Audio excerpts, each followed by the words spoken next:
بسم الله الرحمن الرحيم الحمد لله رب العالمين وصلى الله وسلم وبارك على نبينا محمد وعلى آله وصحبه أجمعين أما بعد.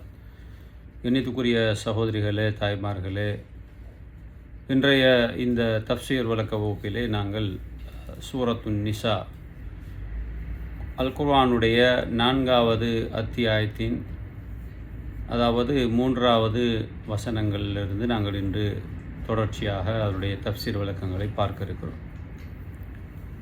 உண்மையிலே சூரத்து நிசாவை பொறுத்தளவிலே அல்லாஹு தாலா ஆரம்ப பகுதியாக அனாதைகளுடைய சொத்து சம்பந்தமாக அங்கே குறிப்பிடுவதை பார்க்கலாம். அதற்கு பிறகு திருமணம் சம்பந்தப்பட்ட விஷயங்களை அல்லாஹ் அங்கே பேசுகிறான். திருமணம் என்பது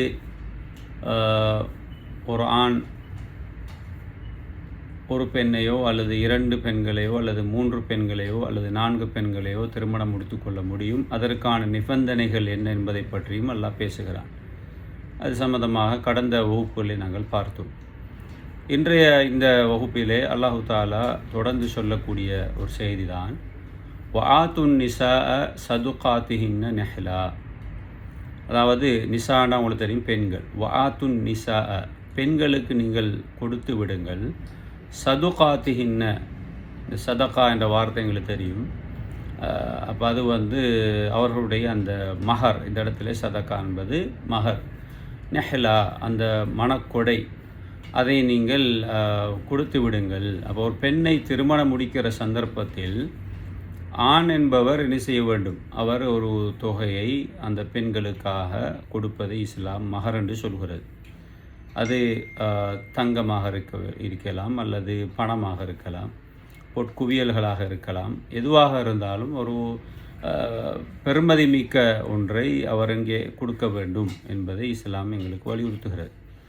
அப்போ உண்மையிலே அந்த மணக்கொடையை பொறுத்தளவிலே அது இன்றைக்கு சமூகத்தில் ஆண்கள் மஷா அல்லாஹ் பெரிய அளவிலே கொடுக்கின்ற நடைமுறையை நாங்கள் பார்க்கிறோம். ஒரு காலத்திலே ஆண்கள் பெரிய அளவிலே இந்த மஹர் விஷயத்தில் கவனம் செலுத்தாத ஒரு காலமும் இருந்தது. ஆகவே இங்கே அல்லாஹு தாலா அல் குர்ஆனிலே திருமணம் முடிக்குகின்ற சந்தர்ப்பங்களில் அவர்கள் என்ன செய்ய வேண்டும்? மணக்கொடைகளை வழங்க வேண்டும் என்பதை அல்லாஹ் சொல்கிறான். ஃபைன் திபுன் அலகும் அன்ஷெயின். அதே போன்று நீங்கள் உங்களுக்கு அவர்கள் மனமொப்பி அந்த மணக்கொடையிலிருந்து, அந்த மகரிலிருந்து அந்த பெண்கள் உங்களுக்கு திருப்பி அவர்கள் விரும்பி தருவார்களாக இருந்தால், நீங்கள் வற்புறுத்தாமல் அவர்கள் அதை நீங்கள் தன்னுடைய கணவனுக்காக அதை ரிட்டர்ன் பண்ணுறாங்க ஏதோ ஒரு தேவைக்காக, அப்படி என்று சொன்னால் அதில் நீங்கள் ஃபகுலு ஹனி அம்மரியா, அதில் நீங்கள் சாப்பிட்டு கொள்ளலாம் என்பதை எல்லாம் சொல்கிறான். அப்படின்னா அதை நாங்கள் பயன்படுத்த முடியும்.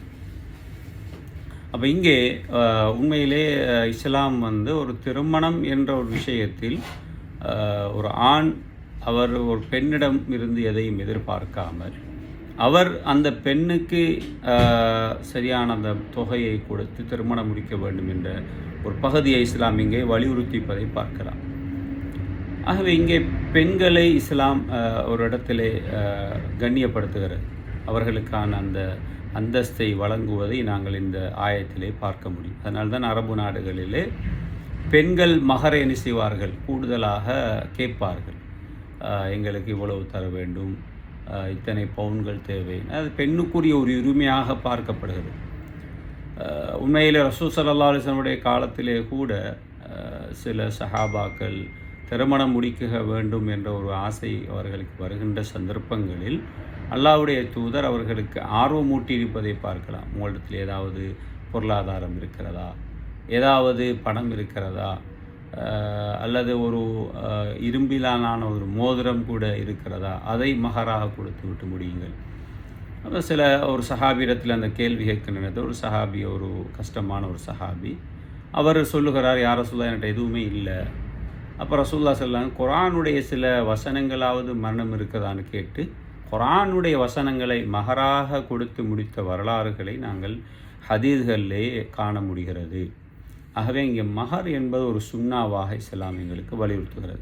அதனால் ஒரு ஆண் அவர் திருமணம் முடிக்கப் போகின்ற சந்தர்ப்பங்களில் அவர் தன்னுடைய அந்த மணக்கொடையை தயாரித்து வைத்திருப்பது என்பது அவர் மீது உள்ள ஒரு கடமையாக இஸ்லாம் சொல்லுகிறது.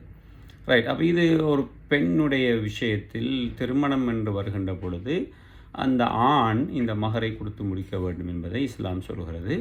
அதே நேரத்தில் அந்த மகரை அந்த அந்த பெண்ணுடைய வழிகாரரோ அல்லது அந்த குடும்பத்தில் உள்ள வேறு யாரோ அல்லது கணவர் உட்பட அந்த மகரிலே யாரும் உரிமை கோரக்கூடாது என்ற ஒரு விஷயத்தை இஸ்லாம் தெளிவாக சொல்லியிருக்கிறது. அந்த பெண் விரும்பி தந்தாலே தவிர வற்புறுத்தலின் அடிப்படையிலே அதை பெறக்கூடாது என்ற ஒரு சட்டத்தையும் இங்கே இஸ்லாம் சொல்லியிருக்கிறது. அடுத்த பகுதியில் அல்லாஹு தாலா குர்ஆனிலே சொல்கிறான், வலா துஅத்து ஸுஃபஹா அம்வாலகும் அல்லதி ஜஅலல்லாஹு லகும் கியாமா. அதாவது நீங்கள் இன்னைக்கு சுஃபஹா என்ற ஒரு வார்த்தை எல்லாம் பண்ணாங்க. பொதுவாக சஃபீஹுன் என்றால் மடையனுக்கு சொல்கிற வார்த்தை. சஃபீஹுன் என்றால் மடையன், பைத்தியக்காரன். அப்போ அதனுடைய பன்மை சொல் சுஃபஹா. இங்கே அல்லாஹ் சுஃபஹா என்று சொல்வது சரியான புத்தி சுவாதீனத்தை அடையாதவர்கள், அப்படிப்பட்ட அல்லது சுய புத்தி சரியான முறையில் இல்லாத அப்படிப்பட்டவர்களுடைய பொருளாதாரத்துக்கு நாம் பொறுப்பாக நியமிக்கப்பட்டிருக்கின்ற பொழுது, அதை நாங்கள் பரிபாலனம் செய்கிற ஒரு பொறுப்புக்கு நாங்கள் ஒப்படைக்கப்பட்டிருக்கின்ற பொழுது, அப்படி புத்தி சுவாதீனம் உள்ள பிள்ளைகளுடைய சொத்துக்கள் விஷயத்தில் மிக கவனமாக இருக்க வேண்டும்.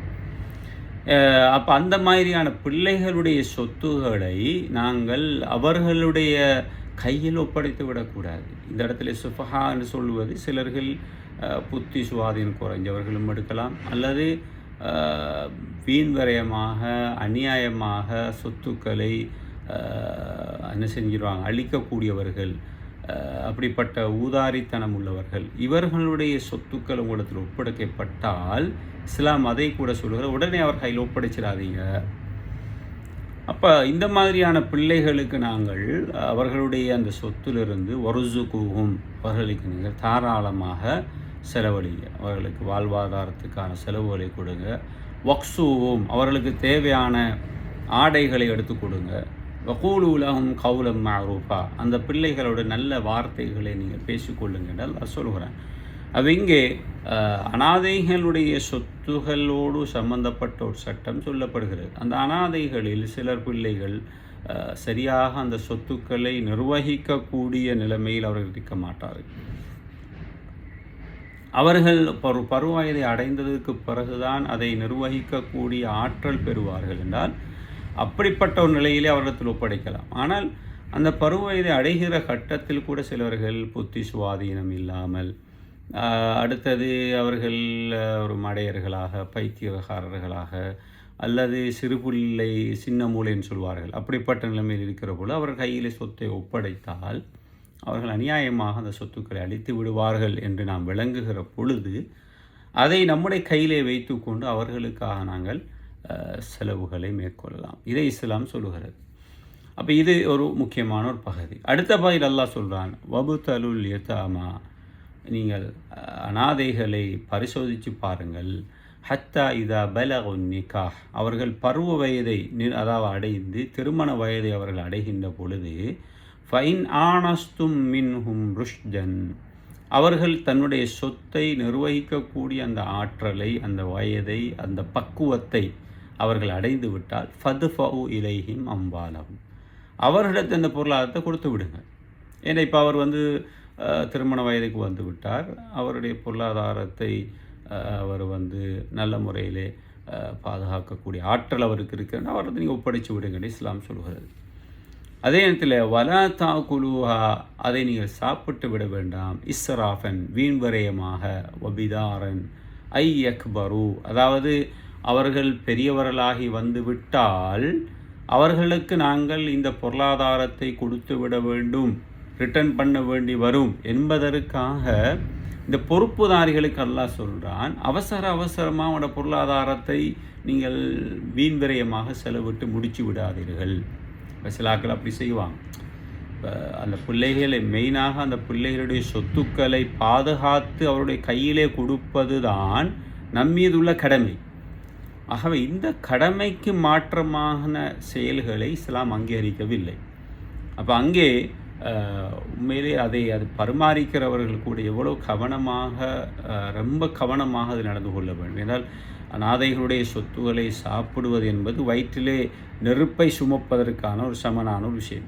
அப்போ இங்கே அவர்களுடைய அந்த வயது வரைக்கும் நாங்கள் முறையாக அவர்களுக்கு செலவுகளை செய்து வீண்வரையம் இல்லாமல் அவர்களுக்கு ஆடைகள் எடுத்து கொடுப்பது, உண்ண கொடுப்பது, அவர்களுக்கு தேவையான விஷயங்களை செய்து கொடுப்பது என்பது அது இஸ்லாம் அனுமதிக்கப்பட்ட முறைகளிலே அவைகளை நாங்கள் பேண வேண்டும் என்பதை இஸ்லாம் சொல்கிறது. அது அல்லாமல் அவர்கள் இப்பொழுது பருவவயதை அடைந்து விட்டால் இவர்களுடைய சொத்திலிருந்து எங்களுக்கு எதுவும் அனுபவிக்க முடியாமல் போய்விடுமோ என்ற அச்சத்திலே அவைகளை நாங்கள் அதிகமாக நாங்கள் செலவழிக்க முற்படுவது என்பது இஸ்லாத்திலே தடுக்கப்பட்ட ஒரு விஷயம். அதைத்தான் இங்கே அல்லாஹ் தஆலா சொல்கிறான்.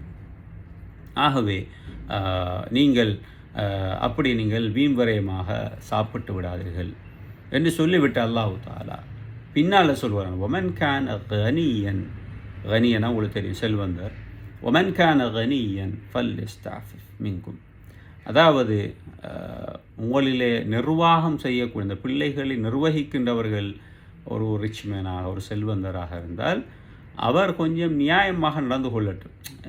நம்மகிட்ட பண வசதிக்கு நம்ம அந்த பிள்ளைகளை பார்க்க முடியும் என்றால் நம்ம பார்த்து அதுகளுக்குரிய வேலைகளை செய்யலாம்.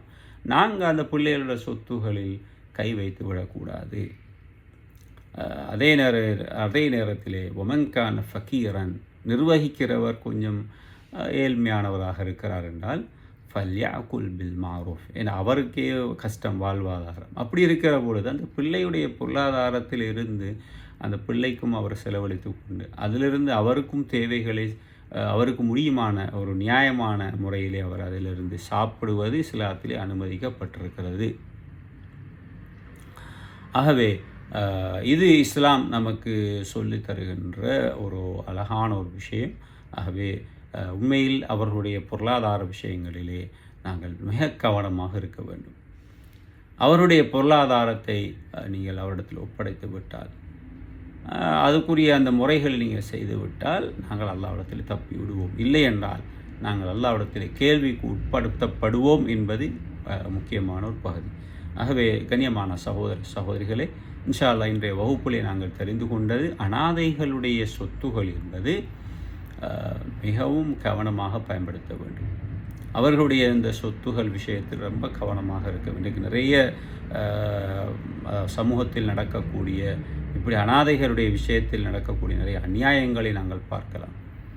அப்படிப்பட்ட நிறைய அநியாயங்கள் இன்றைக்கு சமூகத்தில் நடந்து கொண்டிருக்கிறது. நிறைய குடும்பங்களில் தந்தை இழந்து தாயை இழந்து அந்த பிள்ளைகளை பரிபாலனம் செய்யக்கூடியவர்கள் அந்த பிள்ளைகளுடைய சொத்துக்களிலே அநியாயமாக நடந்து கொள்ளக்கூடிய ஒரு நிலைமையை நாங்கள் காண்கின்ற பொழுது நிச்சயமாக இந்த விஷயத்திலே ஒவ்வொரு சகோதரிகளும் மிக கவனமாக இவர்களுடைய விஷயத்தில் நடந்து கொள்ள வேண்டும் என்கின்ற ஒரு அழகான ஒரு உபதேசத்தை இந்த சூரத்துன் நிசா என்ற இந்த அத்தியாயம் எங்களுக்கு தெளிவுபடுத்துகிறது.